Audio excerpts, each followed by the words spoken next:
माननीय अध्यक्ष महोदय, आज आप एकदम सिविल ड्रेस में हैं।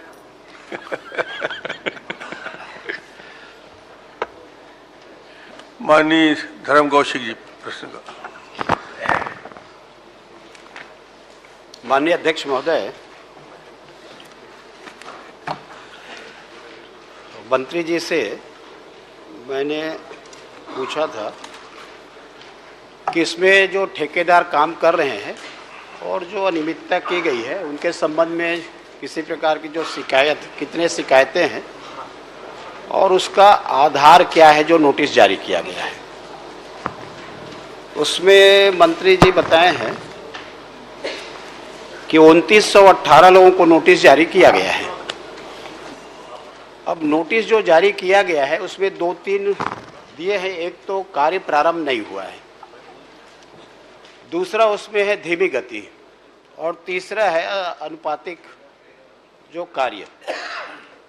अब इसमें मंत्री जी से मैं केवल इस प्रश्न में ये पूछ रहा हूँ कि जो कार्य अभी प्रारंभ नहीं हुए हैं, और मुझे ऐसा लगता है कि प्रधानमंत्री जी के एक महत्वपूर्ण कार्य योजना के अंतर्गत में, जल मिशन के अंतर्गत में इसको स्वीकृत किया गया है, लेकिन उसके बाद भी जिस प्रकार से पूर्व सरकार के रवैया रही है और उसके कारण अभी भी वो कार्य प्रारंभ नहीं हुए हैं, तो क्या इसमें मंत्री जी निर्णय लेंगे इन शिकायतों पर, और निर्णय लेके इसका कोई समय निर्धारित करेंगे कि उसमें क्या जो निर्णय लेंगे तो कब तक इसका थोड़ा बताएंगे। पहला प्रश्न। माननीय अध्यक्ष महोदय, बहुत ही वरिष्ठ सदस्य है माननीय धर्म कौशिक जी, बहुत विस्तृत प्रश्न पूछा है।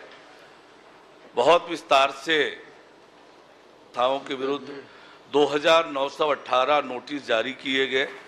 नोटिस किन किन कामों के लिए जारी किया गया और 13 अलग अलग प्रकार के निमित्ता थी, कमी थी, इसके कारण नोटिस जारी किया गया।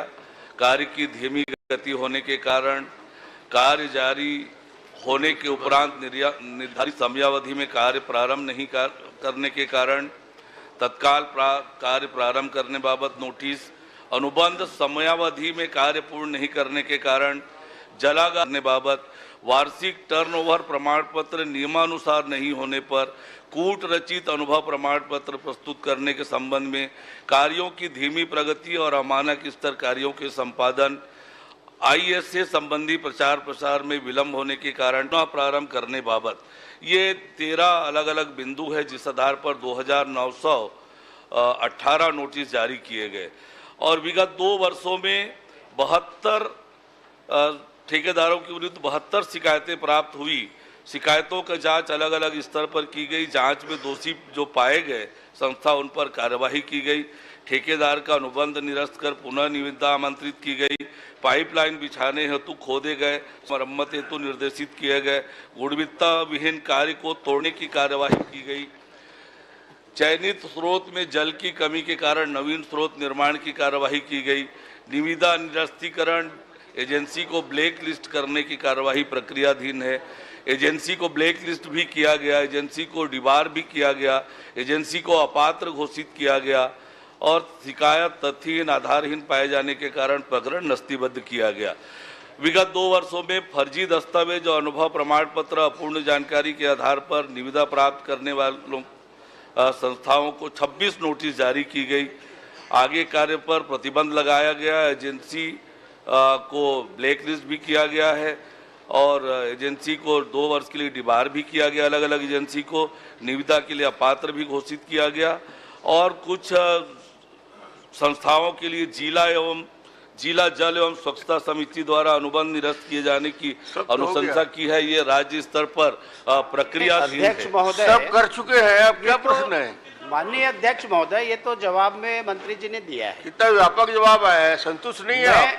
मैं तो ये पूछना चाह रहा हूँ मंत्री जी से और जानना चाह रहा हूँ कि इसमें जनप्रतिनिधियों ने जो शिकायत किया और उसके आधार पर जांच हुई है और जो आरोप लगाए हैं करप्शन का, भ्रष्टाचार का, वो सही पाया गया है और सही पाने के बाद में केवल अनुबंध निरस्त किया गया, ये कोई कार्रवाई है?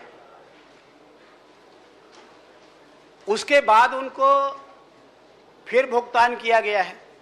अब मैं मंत्री जी से एक प्रश्न पूछता हूं मैं कि जो फर्जी दस्तावेज, कूटरचित दस्तावेज के आधार पर काम लिया गया, और काम थोड़ा बहुत नहीं है ना, करोड़ों का है, अरबों का काम है, और काम लेने के बाद में उनकी जब जांच की गई तो ये इस बात को स्वीकार किया है कि फर्जी दस्तावेज के आधार पर, कूटरचित दस्तावेज के आधार पर, मतलब जो इंटाइटल नहीं थे उनको आपने काम दिया, आपके अधिकारियों ने जानबूझ करके दिया। और उसके बाद में जो जांच हुई है तो जांच में आपने क्या लिखा है कि ब्लैक लिस्ट किया गया। यह तो 420 का मामला है, उनके खिलाफ में एफआईआर क्यों नहीं की है? ये तो आपका ईडी का मामला है, 100 करोड़ का मामला है अध्यक्ष महोदय, 100 करोड़ का मामला है ये। और इसमें जो जांच होनी चाहिए तो आप ब्लैक लिस्ट कर दिए, आपके अधिकारियों ने उसको पेमेंट कर दिया ब्लैक लिस्ट करने के बाद भी। और ब्लैक लिस्ट ये 420 का मामला है। तो मैं मंत्री जी से पूछना चाहता हूं, क्या एक तो इसमें जिस प्रकार से जानबूझ करके उन्होंने फर्जी दस्तावेज लगाया, 420 का मामला किया, उसके खिलाफ में आप एफआईआर दर्ज कराएंगे क्या? और दूसरी बात, ये बड़ा मामला है, छोटा मामला नहीं है, तो इसको ईडी से जांच कराएंगे क्या? समस्त मामला को ईडी को देंगे क्या?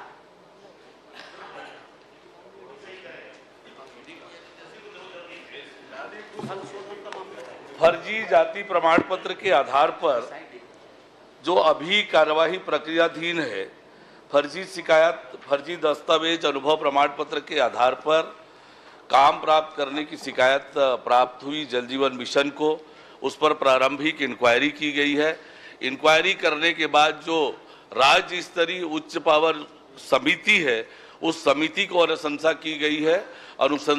समिति विचार करके जो भी निर्णय करेगी उसके आधार पर आगे की कार्यवाही की जाएगी।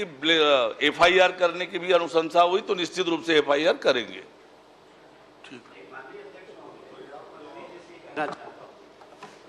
कि आपने स्वीकार किया है कि फर्जी दस्तावेज के आधार पर काम लिए है, तो आपने स्वीकार किया है।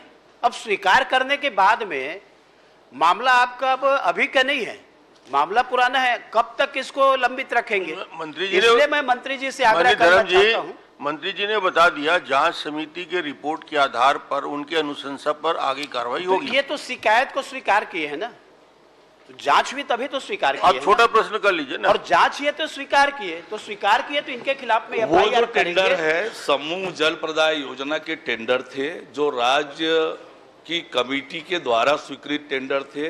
तो जो स्वीकृतिकर्ता अधिकारी है उसके पास जांच करके प्रतिवेदन भेजा गया है, और वहां से जैसे ही निर्णय होगा जो भी कार्यवाही करने का, वो निश्चित रूप से कठोर कार्यवाही होगी।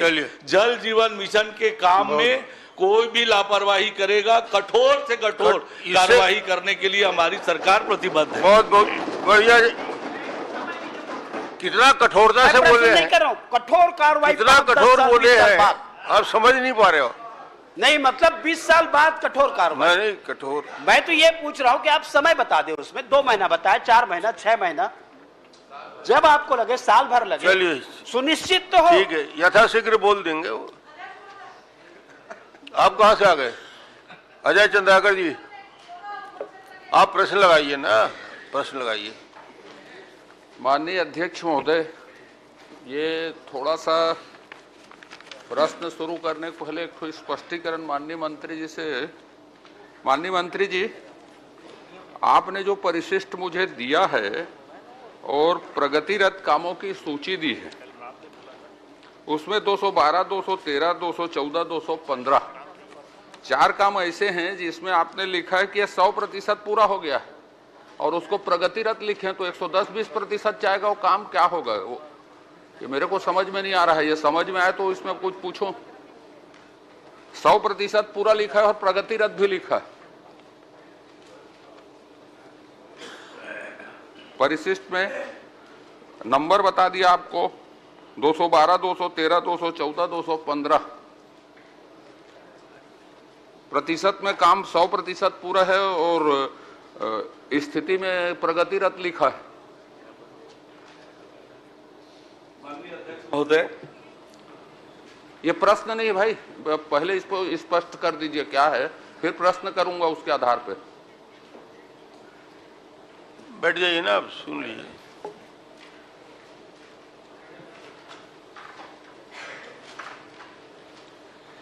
जो भौतिक प्रगति वो 100% है, भुगतान लंबित है, इसलिए वो प्रगतिरत दिख रहा है। अरे 100% पूरक बाद और लंबित क्या रहेगा साहब?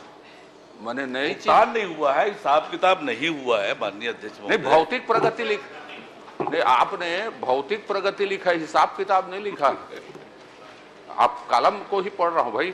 भौतिक प्रगति में प्रतिशत में 100% पूरा हो गया है, हिसाब किताब का विषय नहीं है वो तो। और उसके बाद आपने कार्य की स्थिति पूर्ण अपूर्ण में प्रगतिरत लिखा है।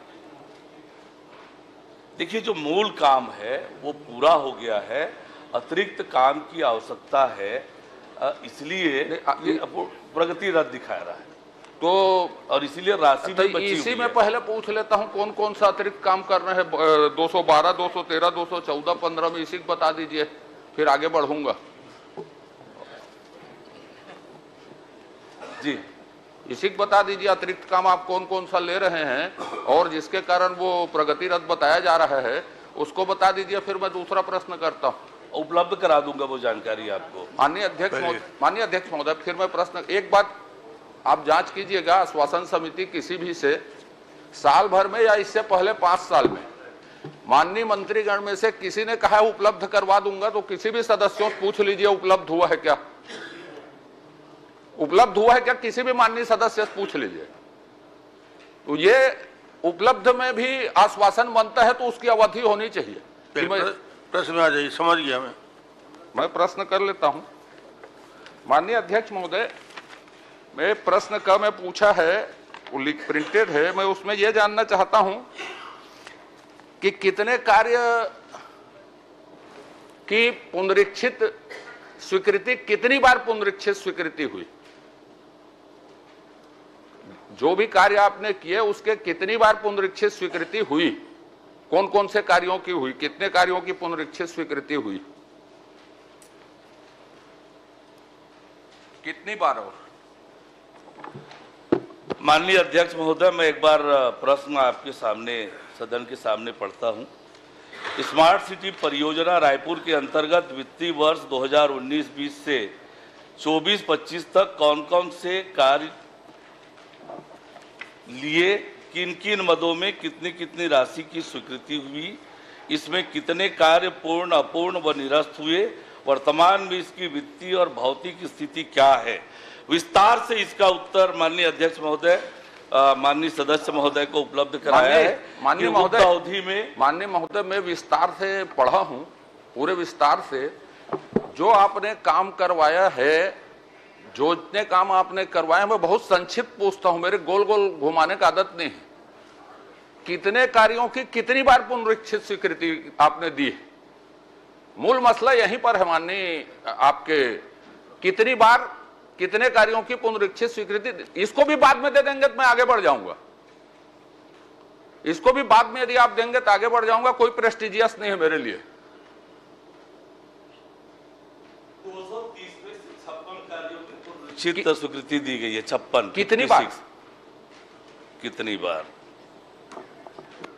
अन्य अध्यक्ष महोदय, मूल प्रश्न अब बाद में दे देंगे ना, मैं तो प्रेस्टिजियस नहीं बोल रहा हूं, आधा दे रहे हैं, इसलिए आप मूल प्रश्न में आइए। मूल प्रश्न ही तो है। पहला ही प्रश्न किया कि कितनी बार, कौन कौन से कामों की कितनी बार पुनरीक्षित स्वीकृति दी गई? आपने बताया 56 कामों की पुनरीक्षित स्वीकृति दी गई, पर कितनी बार की गई ये पूछ रहा था मैं। तो उसको बाद में दे देंगे, चलेगा? हाँ, बाद में दे देंगे। अच्छा, आगे बढ़िए, बाद में दे देना भाई। ठीक। दूसरा प्रश्न मेरा यह है कि 24x7 आप रायपुर को जल आपूर्ति कर रहे हैं, 16 से यह परियोजना लागू है, तो यह परियोजना कब तक पूरी होगी? कब तक कितने घरों को आप पानी 24x7 देंगे? और अभी कितना प्रतिशत काम पूरा हुआ?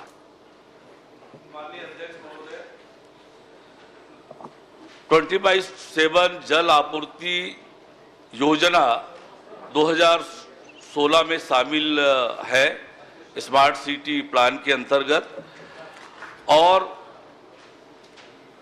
इसके लिए 158.59 करोड़ की राशि स्वीकृत है, जिसमें 4.36 करोड़ ओएंडम के लिए है।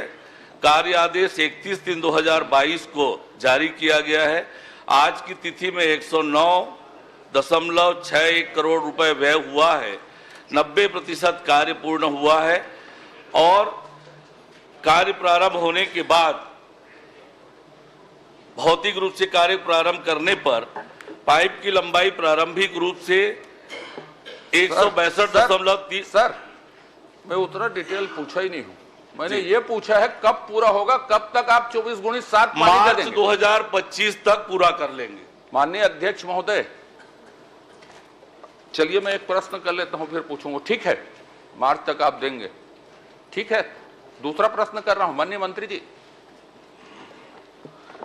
ये बूढ़ा तालाब, तीसरा मैंने पूछा है, बूढ़ा तालाब में कौन कौन से मद से आपने कितने काम कराए हैं?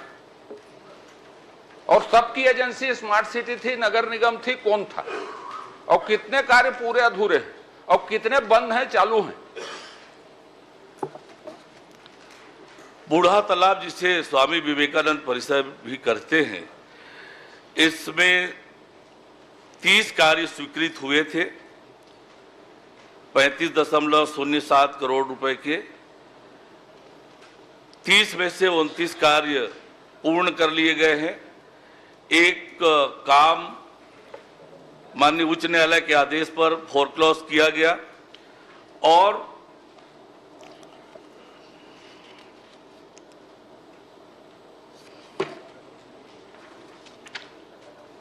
ये इतना जानकारी उत्तर में है साहब जी। मैंने पूरक पूछा है, उसका उत्तर नहीं दिया आपने। माननीय अध्यक्ष महोदय, बूढ़ा तालाब सौंदर्यीकरण या जिसको आपने विवेकानंद परिसर कहा, उसके सौंदर्यीकरण में कौन कौन से मद की राशि उपयोग की गई और सबकी एजेंसी क्या स्मार्ट सिटी थी, नगर निगम थी या और कोई एजेंसी ने वहां काम किया? ये मैं आपकी राशि को अलग अलग पूछ रहा हूं, जो आपने व्यय किया उसको।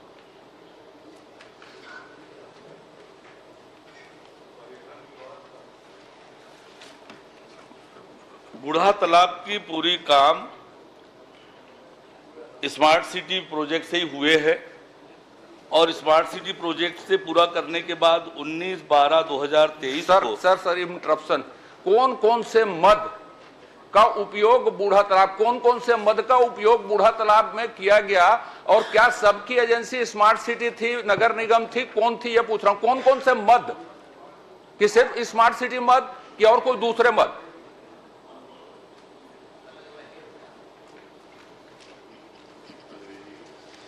देखिए, स्पष्ट रूप से मैंने कहा है कि माननीय अध्यक्ष महोदय, स्मार्ट सिटी लिमिटेड के अंतर्गत जो काम हुए हैं,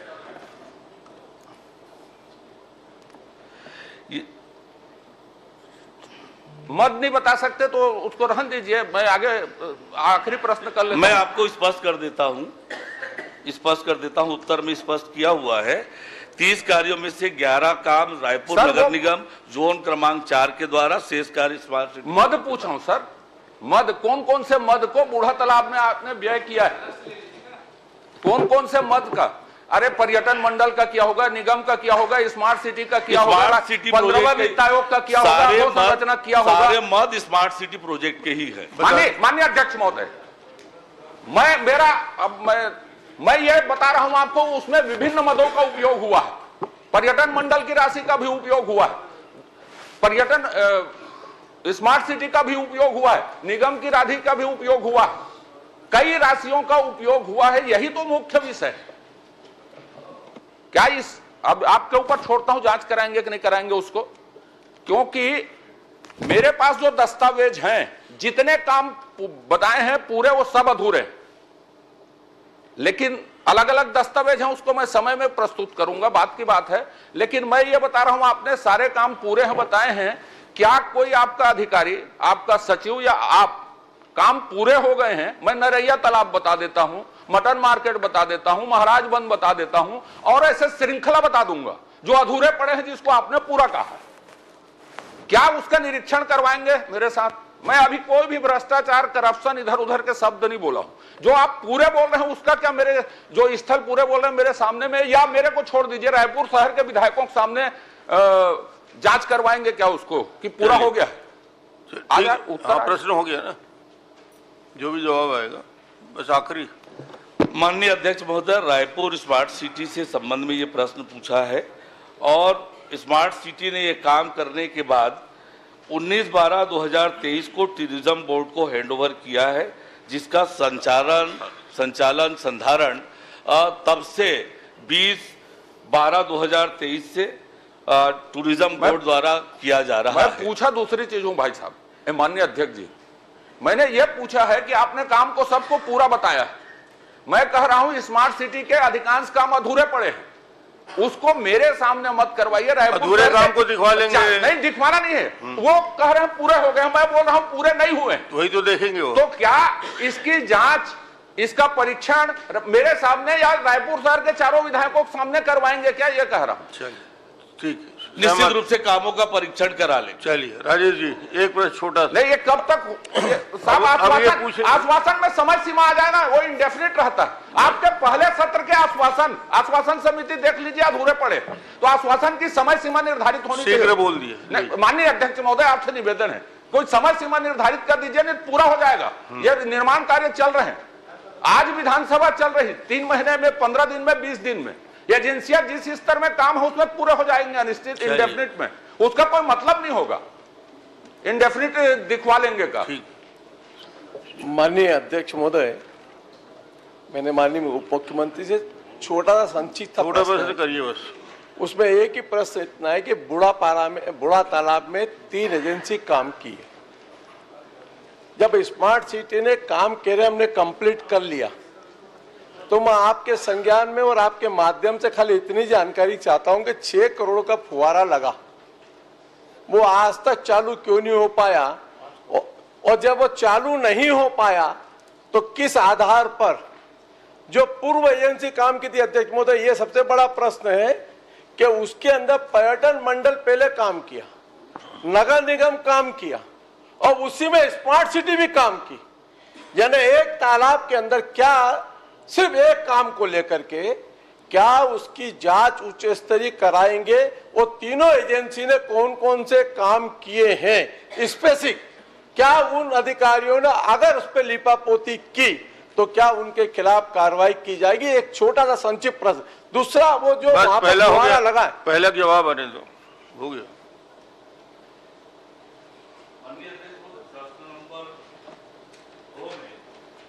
ये प्रश्न है नहीं, चलिए, उद्भूत नहीं होता। नहीं, इसमें माननीय अध्यक्ष महोदय प्रश्न है नहीं, चलिए, नहीं, आप कहें तो मैं माननीय आपको जो कहा है मैं आपको बता देता हूँ। प्रश्न में उत्तर है, मूल प्रश्न में बुढ़ापारा यह लिखा हुआ क्लियर, उक्त परियोजना वित्तीय वर्ष बुढ़ापारा, बुढ़ा तालाब, नगर निगम रायपुर में क्या क्या कार्य स्वीकृत हुए, कितने कितने हुए, ये तो मूल प्रश्नों में लिखा हुआ स्पष्ट। मैं अध्यक्ष और एक चीज ध्यान में आपके लाना चाहता हूं, माननीय मंत्री जी के ध्यान में लाना चाहता हूं। स्मार्ट सिटी की एजेंसी, मेरा तारांकिक उत्तर में उत्तर है आज, माननीय अध्यक्ष महोदय ये बता रहा हूं, यानी विभाग किस प्रकार से निगम के अंदर स्मार्ट सिटी के अंदर काम करते हैं, ये एक उदाहरण दे रहा हूं।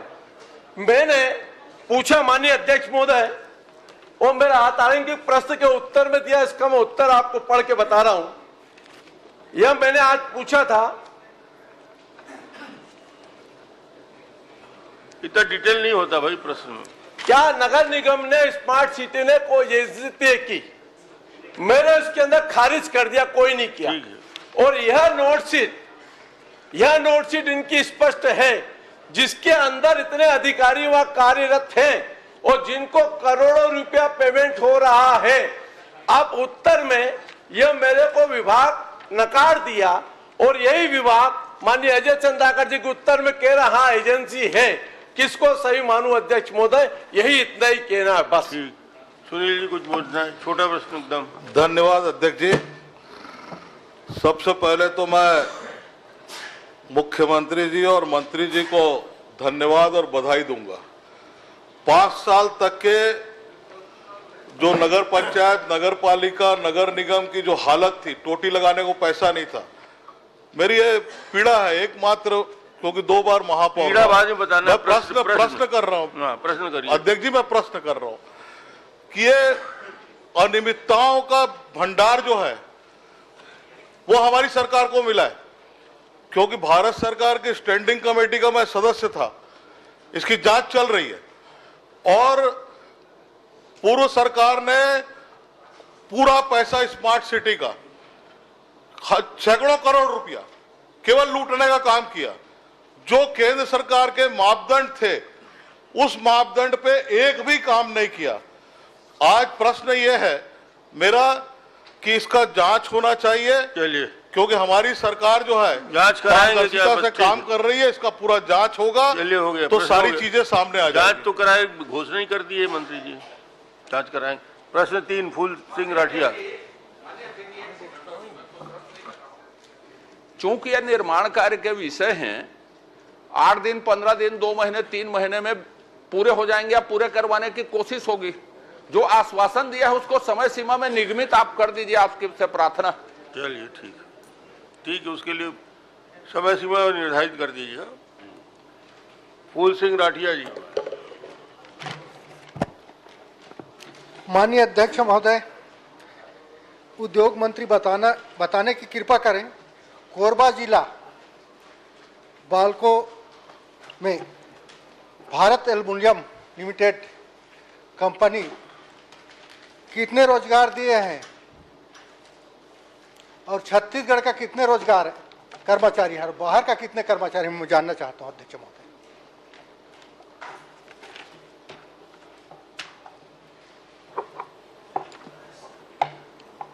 माननीय अध्यक्ष महोदय, मैंने उत्तर में ही पूरा दे दिया है। वैसे माननीय सदस्य पूछ रहे हैं तो बता देता हूँ कि बाल्को वेदांता कंपनी में 1986 कर्मचारी अधिकारी कार्यरत हैं।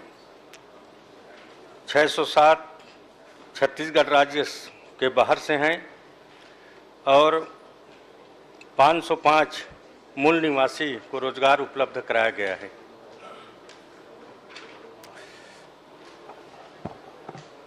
अध्यक्ष महोदय, मंत्री महोदय से मैं जानना चाहता हूं कि बाल्को में प्रशिक्षण दिया जाता है और रोजगार कहां दिया जाता है, ये जानना चाहता हूं। रोजगार में शासन नियम किया है कि माने रोजगार भत्ता, बेरोजगारी भत्ता। बाल्को कंपनी द्वारा, वेदांता द्वारा युवाओं को प्रशिक्षण दिया जाता है ताकि वो काम सीख जाएं और काम सीखने के बाद उनको रोजगार उपलब्ध हो सके। और बाल्को में ऐसा कोई प्रावधान नहीं कि प्रशिक्षण देने के बाद उनको बाल्को में ही रोजगार दिया जाएगा। उनके ठेका कंपनी है, उसमें कुछ लोगों को दिया भी जाता है, बाकी पूर्ण रूप से रोजगार के लिए प्रशिक्षण देने का है और प्रशिक्षण पूर्ण रूप से बाल्को द्वारा प्रति वर्ष दिया जा रहा है। चलिए, एक प्रश्न आप कर लीजिए। आदरणीय अध्यक्ष महोदय, आपको तो पता ही होगा और मैं समझता हूं कि माननीय मंत्री जी भी जानते होंगे कि बाल्को वेदांता का 49% शेयर हमारे छत्तीसगढ़ सरकार का है। इसलिए छत्तीसगढ़ की जो औद्योगिक नीति है उसके अंतर्गत उस संस्था में भी काम होना चाहिए। एक नीति बनी थी जनाब सर, औद्योगिक नीति 2019 से 24 गढ़बो नवा छत्तीसगढ़ के नाम से।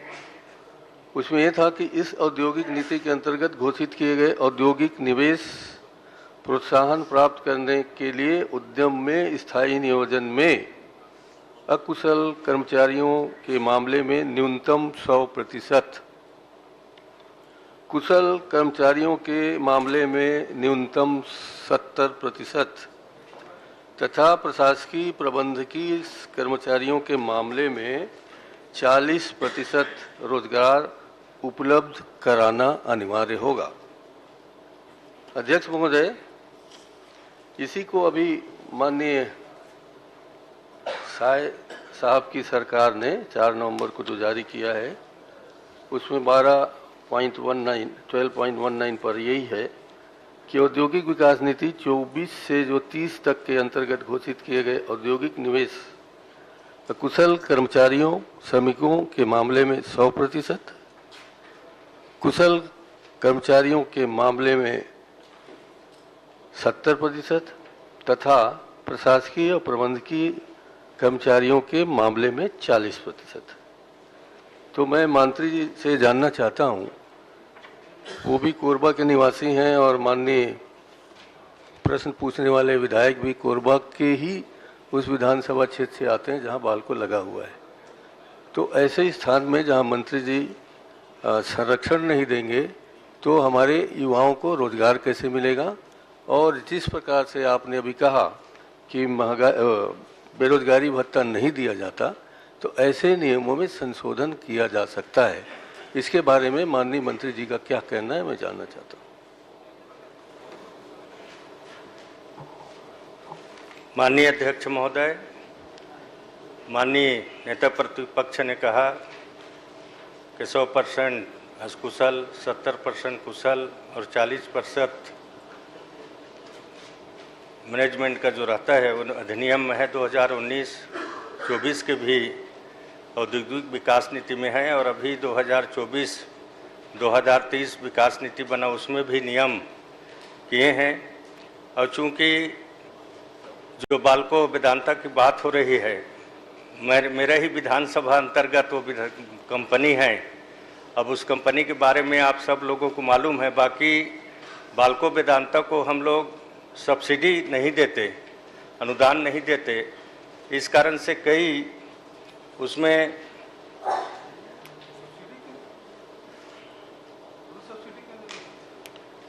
इसलिए अनुदान नहीं देते, इसलिए वो अपने अनुदान हेतु अपात्र घोषित हैं। इस नीति में कोई छूट दी गई है तो रोजगार प्रावधान लागू नहीं होता है। ठीक। अध्यक्ष महोदय, माफी चाहता हूं आपसे, बालको को आप अनुदान देंगे, ऐसी कौन सी नीति है? बालको को छत्तीसगढ़ की सरकार अनुदान क्या देगी? बालको ने हमको 49% है, उसमें से क्या दिया है अब तक का? ये तो बड़ा घालमेल है ना, आपके क्षेत्र में है, मुझे पता है। इसलिए मैं कह रहा हूं कि उसकी विस्तृत जांच करा के जो आपने औद्योगिक नीति बनाई है, साहब ने, आपके मुख्यमंत्री जी ने, डबल इंजन की सरकार है, तो वो भी उधर से आया है, एक इंजन उधर से लगा है, एक इंजन इधर से लगा है, तो उसका पूर्ण रूप से जांच कराइए, कहाँ घालमेल है, कहाँ आप चुप हैं, कहाँ मैं चुप हूँ। यहाँ उसका विचार विमर्श करने की जरूरत नहीं है, आप उसकी गंभीरता से जांच कराइए। आपका ही क्षेत्र है, आपके क्षेत्र के नौजवानों को सुझाव है, उसको देख लीजिएगा, गंभीर सुझाव है। बघेल लखीश्वर हो गया इसमें। आप माननीय अध्यक्ष महोदय, माननीय नेता प्रतिपक्ष जी का बहुत ही अच्छा सुझाव है और निश्चित तौर पर इसमें हम लोग विचार करेंगे। माननीय अध्यक्ष महोदय, प्रश्न पूछने का है कि मेरे विधानसभा क्षेत्र अंतर्गत भारत एल्यूमीनियम कंपनी वेदांता द्वारा कोयला खदान संचालित किया जा रहा था, जो आज बंद पड़ी हुई है। तो माननीय अध्यक्ष महोदय, मैं बताना चाहूँगा आपको, कोरबा जिला पांचवी क्षेत्र है जहाँ पर भारत एल्यूमीनियम कंपनी वेदांता बालको भी संचालित है। इनके द्वारा कोयला खदान संचालित किया जा रहा है, परंतु आज 25 वर्ष संचालित करने के बाद कोयला खदान बंद कर दिया गया। आप कोयला में कहाँ गए बघेल जी? कंपनी, उसी कंपनी का कोयला खदान है सर। आपका प्रश्न क्या है? आज जो लड़कियों को, जो जिनको युवाओं को, वहाँ के लोगों को रोजगार दिया गया था, कोरोना काल में उनको ट्रांसफर किया गया। उनकी पेपर है कोरोना काल की अवधि में, और कोरोना काल में कैसे ज्वाइन करेंगे जाकर के कलकत्ता, चेन्नई, बॉम्बे? चलिए कुछ बता सकते हैं? कोरोना काल में माननीय अध्यक्ष महोदय, माननीय सदस्य ने जो प्रश्न पूछा है इसमें नहीं है। कोयला खदान को जो बात बोल रहे हैं वो चोटिया का है और इसके बारे में मेरे को जानकारी उपलब्ध नहीं है, तो अभी बता पाना संभव नहीं है। देना पड़ेगा लखेश्वर जी, अलग से सूचना दे देंगे तो बता देंगे उसको। धन्यवाद अध्यक्ष महोदय। ठीक।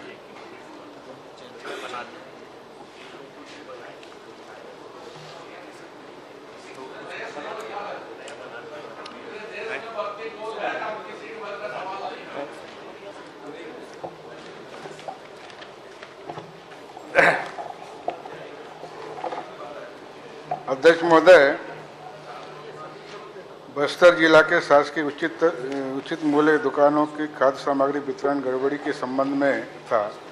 इस संबंध में गड़बड़ी के संबंध में मेरे द्वारा जिला प्रशासन को, मंत्री जी को जुलाई से लेकर अभी तक कम से कम 15-20 लेटर मैं लिखा हूं, लेकिन व्यवस्था सुधरी नहीं। अभी तक जो भी जिला प्रदेश स्तर से व जिला स्तर से जो खाद्य सामग्री है या उचित मूल्य दुकानों में कम से कम 40 से 50% कम उपलब्ध कराई जाती है। ये क्या कारण है, ये प्रणाली बताने कष्ट करेंगे। साथ ही बस्तर जिला में कितने उचित मूल्य दुकान है ये बताएं।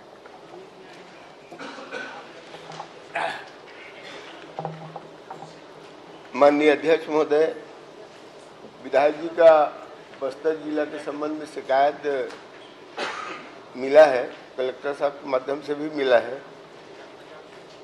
वहाँ माननीय अध्यक्ष महोदय, हमने 18 राशन दुकानों की रैंडम जांच कराए माननीय अध्यक्ष महोदय।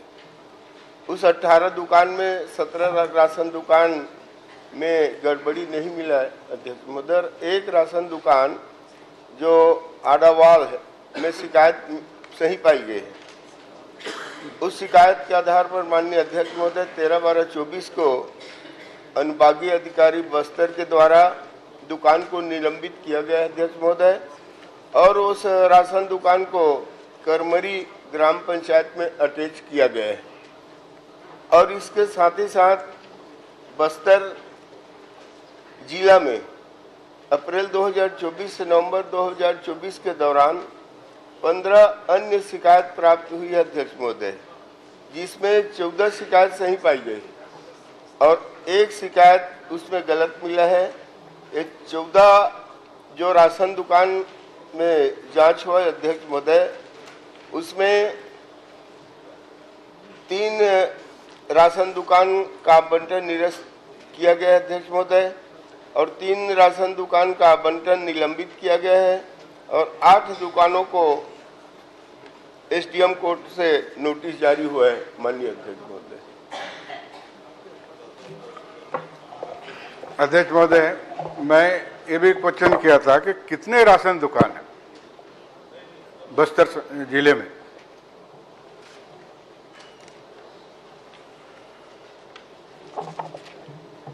माननीय अध्यक्ष महोदय, बस्तर जिले में 485 राशन दुकान है।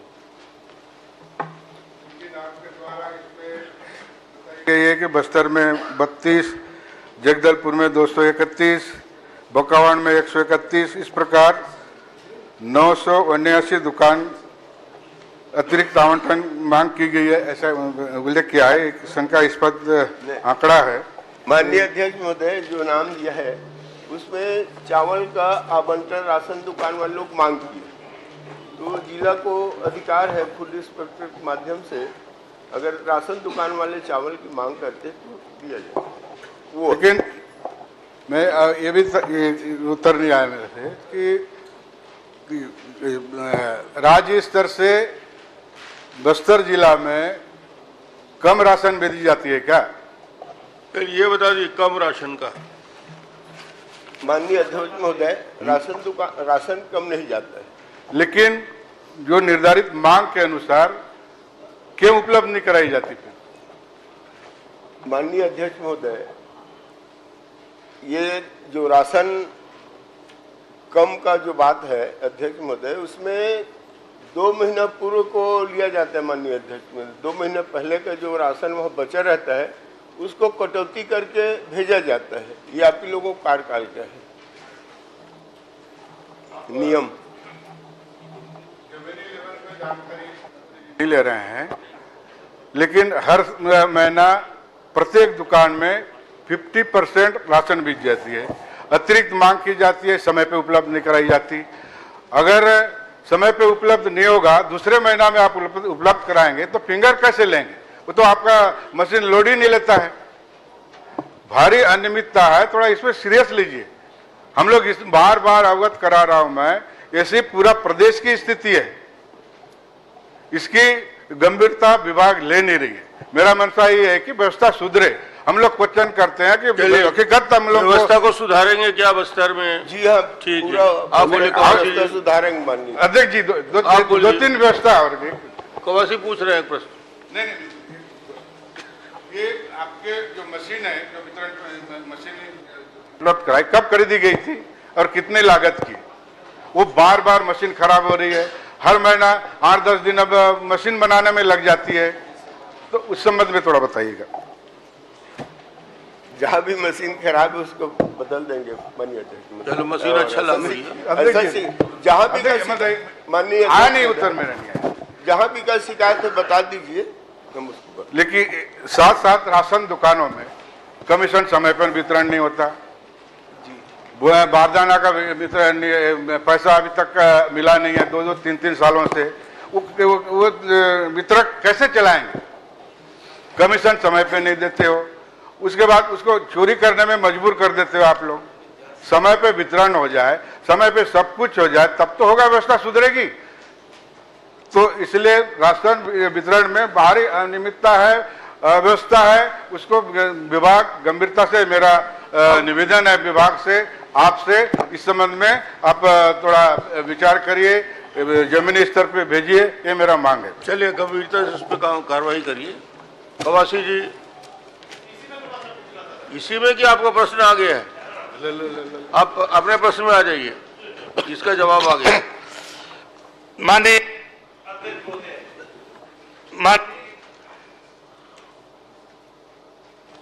मंत्री महोदय से मैं जानना चाहता रहा, मेरा क्वेश्चन था, सुकमा जिला में परिया मूल्य जो सड़क बन रहा है, सुकमा कब से गए हो दादी? सुकमा कब से गए हो? मैं कहीं पाकिस्तान में रहता हूं। तो मेरे साथ चलो। आपके बड़े नेताओं के तो विचार पाकिस्तान वाले ही आ रहे हैं। तुम्हारा विचार दादी, आपके साथ जाना बड़ा खतरा रहता है। तो माननीय अध्यक्ष महोदय, इन लोग पहले से आदत बना लिए कि मतलब पोल खोलेगा थोड़ा बिगाड़ दो, इनको थोड़ा समझा दे अजय चंद्राकर को। अजय जी, कवासी को डिस्टर्ब आपको नहीं करना है। आपकी तरफ से भी आशीर्वाद चाहिए। नहीं, पूरा, क्योंकि ये बहुत गंभीर मामला है। हमारा नक्सल पीड़ित क्षेत्र है, हम लोग भी चाहते हैं कि वहां रोड बने, पुल बने, विकास हो, लेकिन ये दोनों रोड में, ये मैं पहला तो पूछना चाहता हूं, मुख्यमंत्री पहले, मंत्री जी पहले कबूल किया है कि मैं ऐसा किया हूं, अधूरा बन गया, अभी टेंडर डाल रहा है। ये कौन सा नियम में पहले पुल बनेगा, अभी टेंडर डालेगा? ये सावधान और बदल दिया क्या? ये पहला प्रश्न है। दूसरा, अध्यक्ष जी, माननीय अध्यक्ष महोदय, ये रोड मूलर वाला दंतेवाड़ा जिला से है, परिया सुकमा जिला का है, और ये रोड पीडब्ल्यू बना रहा है कि प्रधानमंत्री चढ़ा गए? ये दो बातें पहले बोले, उसके बाद आगे।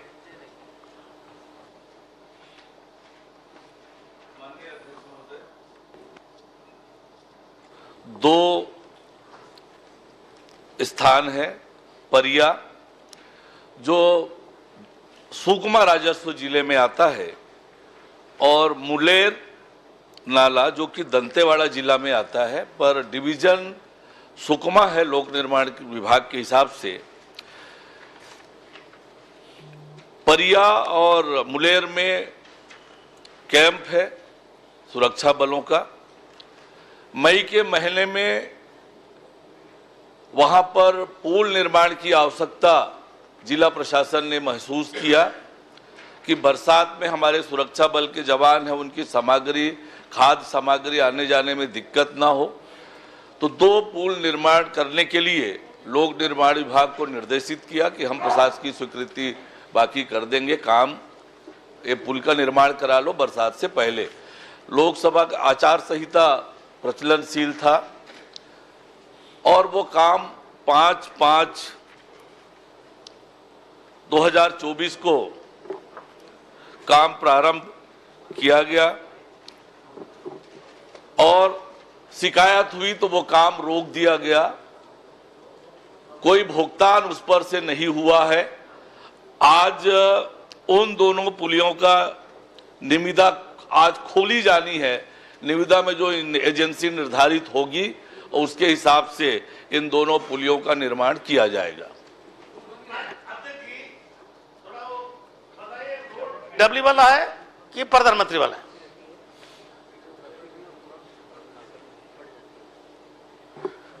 मूल प्रश्न में रोड के बारे में नहीं है, केवल पुलिया के बारे में है। पर मार्ग जो है पीडब्ल्यूडी बना रहा है। यह मार्ग भारत सरकार द्वारा RCPLWE योजना के अंतर्गत स्वीकृत है।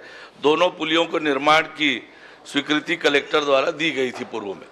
माननीय अध्यक्ष महोदय, इसी में तो गड़बड़ है। ये जो SOR है, जो प्रधानमंत्री में पुल बनाने में ज्यादा पैसा लगता है एस्टिमेट, और PW में कम लगता है। अगर प्रधानमंत्री अगर PW रोड में बनेगा, वो आपके से अनुमति लेना पड़ता है प्रदेश से। ये अनुमति लिया है क्या? वो प्रधानमंत्री का एस्टिमेट कैसा बना? 40% है वो, 40% है वो एस्टिमेट बना है। तो इसका मतलब अब से अनुमति लिया है क्या राज्य स्तर से? माननीय अध्यक्ष महोदय, मैंने बताया कि निविदा निकाली गई है। निविदा आज खोली जाएगी और एजेंसी पुल के बारे में मैं बता रहा हूं, दोनों पुलियों के बारे में निविदा आमंत्रित की गई है। आज निविदा खोलने की तिथि है और एजेंसी निर्धारित करके उस पर काम को आगे किया जाएगा। माननीय अध्यक्ष महोदय, ये निविदा में भी वो 2 ठेकेदार है जो लिखा है ना, विनोद राठौर, एक बदरैया, यही 2 लोग को प्रारंभ दिया हुआ है। और ये लोग पहले बना हुआ है बिना स्वीकृति से, बिना आर्डर से। ये SOR प्रधानमंत्री नाम पुल बनता है ना, उसका SOR से बना है। इसलिए अब से अनुमति लिया है क्या उसको SOR बढ़ाने के लिए, 40% रेट बढ़ाने के लिए? PW से रेट से ये पुल ज्यादा से बन रहा है। और उसके बाद भी एक ही नाला में 3 पुल बनाने की क्या जरूरत था? अगर ठेकेदार बनाना है तो एक ही पुल बनाना चाहिए। अब 3 पुल अगर पंचायत को दे देते। इसलिए इसका सबसे पहला वहां का इंजीनियर वो SDO पद में था। जब उस समय मई महीना में आचार संहिता लोकसभा का लगा था, उसी समय फटाफट काम किए। बाद में गांव वाले आंदोलन किए, धरना दिए, उसको रुक गया था। अब उसी ठेकेदार को फिर देने का काम कर रहा है। इसलिए मेरा अनुरोध है कि वो सब इंजीनियर को और PWE को सस्पेंड करोगे क्या? माननीय अध्यक्ष महोदय, जो प्रश्न है वो केवल पुलिया निर्माण से संबंधित है। दोनों पुलिया, सड़क से संबंधित कोई प्रश्न नहीं है। और माननीय सदस्य महोदय सड़क से संबंधित प्रश्न पूछ रहे हैं, अलग से प्रश्न करेंगे, उत्तर जरूर दूंगा। सड़क में जो पुल बन रहा है वो प्रधानमंत्री SO में बन रहा है। अरे जो गलत किया है, हमारा चूना लगा है जनता का पैसा को, गाड़ी कमाई का पैसा को, 60,000 लाख में बनने वाला को 1 करोड़ में 1 करोड़ 20 लाख में बना रहा है। अरे एक नाला में 3 पुल का क्या जरूरत है? अगर बनाने तो बड़ा पुल बना, एक ही बने। टेंडर में बन रहा है, एक कम सरकार के लिए 1 पुल में 3, परिया नाला में 3 और मुलेर नाला में 3, एक किस हिसाब से बना रहा है? ये 5,000 को बढ़वा देने का कमीशन के लिए तो इसलिए ये दोनों सब इंजीनियर हुआ का और ये तुम्हारा ई को इसके ऊपर कार्रवाई करो क्या? मेरा यही मांग है, पुल बने, हम लोग तो मांग कर और बने, लेकिन जो रेट है, जो मापदंड है, जनता का पैसा को दुरुपयोग मत हो, वह जनता मांग करता हुआ दे नहीं रहे। जितना पुल बन रहा था हमारे सरकार में स्लिप डल रहा था, पिछले क्वेश्चन में आपको लगा है तो उसको तो चालू नहीं किए। अरे बिना अनुमति से, बिना ऑर्डर से कैसे चालू की?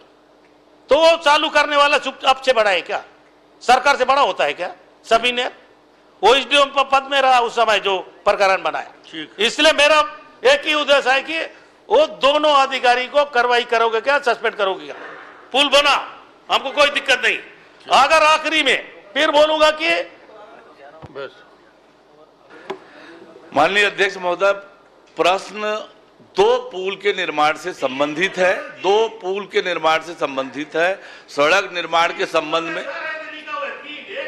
तीन, परिया में 3 और मुलेर में 3, तुम 2 बोल रहे हैं। ये 3 बन रही है कि ये कौन सा देश में एक ही बड़ा नदी, महानदी में एक पुल बनता है, वो छोटा नाला में 3 कैसे?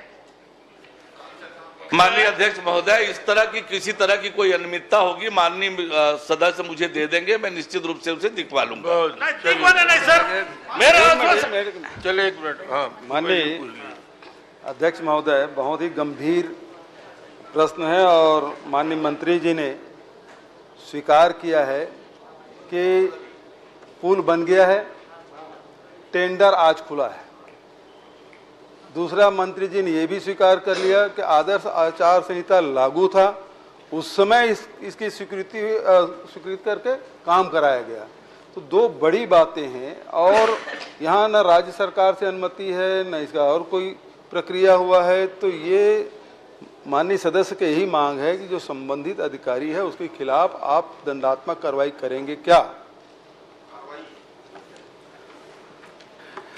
माननीय अध्यक्ष महोदय, उत्तर देते समय मैंने बहुत स्पष्ट किया कि सुरक्षा बल के कैंप है, बरसात से पूर्व उनके खाद्य सामग्री, बाकी सामग्री के लिए दिक्कत होगी। जिला प्रशासन के निर्देश पर लोक निर्माण विभाग ने काम प्रारंभ कराया था।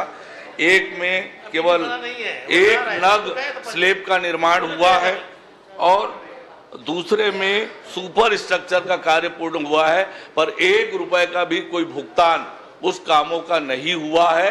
अभी टेंडर दोनों का लगा है और आज वो निविदा खुलने वाली है, जो एजेंसी तय होगी उसके हिसाब से कार्य होगा। माननीय अध्यक्ष महोदय, चूंकि आपने इसमें स्वीकार के उत्तर में लिखा है कि भदौरिया और राठौर 2 को बुला के काम आपने दिया और दोनों की टेंडर दिए है, तीसरे का मौका मिला नहीं, तो सारे नियम का उल्लंघन इसमें दिख रहा है। आचार संहिता का पालन नहीं हो रहा है, राज्य सरकार से अनुमति नहीं है, टेंडर हुआ नहीं है, वही ठेकेदार को बुला के दिया गया, दूसरे टेंडर भी नहीं दे रहे हैं, रेगिंग भी हो रही है। तो सारे चीजें, सारे अनियमितताएं इसमें दिखाई दे रहा है और आपने स्वीकार किया है। अब स्वीकार कर लिए, कार्रवाई क्या करेंगे ये बताइए आप। मैंने बहुत स्पष्ट रूप से बताया कि कितना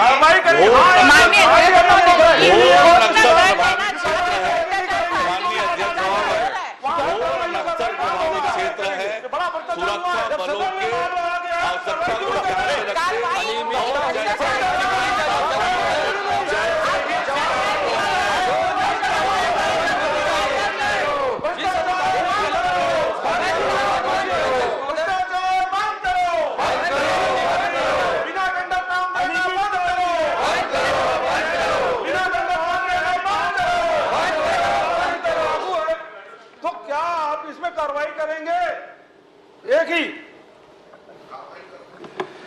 माननीय अध्यक्ष महोदय, मैंने जैसे स्पष्ट रूप से कहा कि 1 रुपए का भी कोई भुगतान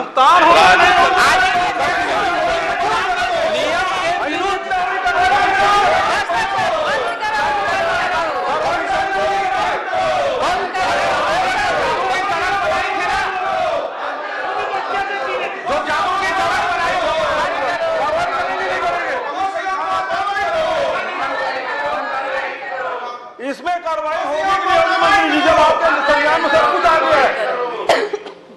यदि आपके संज्ञान में सब आ गया है उसके बाद भी कार्रवाई नहीं करेंगे तो इसका अर्थ क्या हुआ कि आपका संरक्षण है। मैंने कहा था इसमें संरक्षण आपका है और नहीं है तो कार्रवाई करिए और नहीं कि इस पर क्या हुआ संरक्षण सब कुछ हो रहा है। माननीय अध्यक्ष महोदय, मैंने बहुत स्पष्ट रूप से बताया है कि बरसात के पूर्व मई का महीना था, सुरक्षा बलों की आवश्यकताओं की पूर्ति को ध्यान और 1 रुपए भी की वृद्धि सरकार को नहीं हुई है।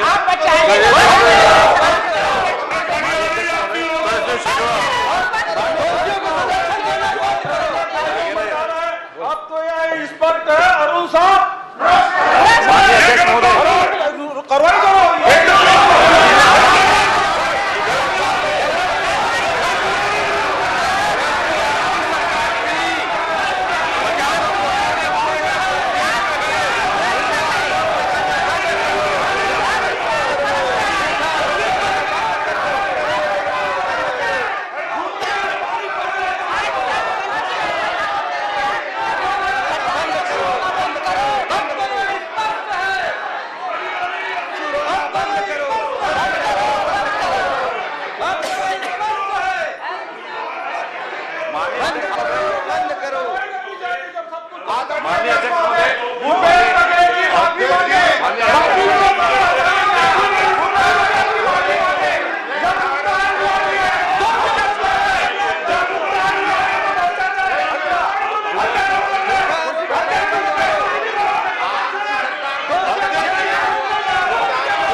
अध्यक्ष महोदय,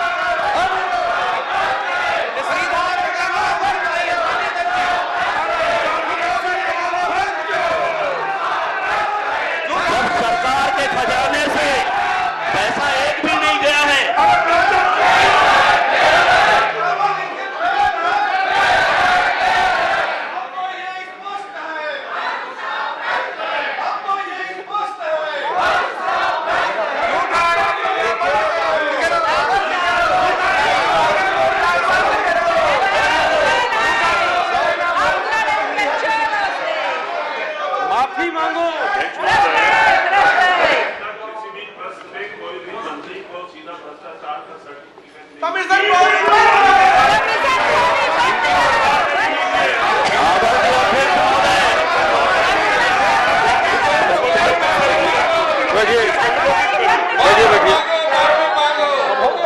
बैठिए, हो गया, बहुत सरकारी इस उत्तर से धर्म जी बैठिए। किसी मंत्री को भी सर्टिफिकेट देंगे ये लोग।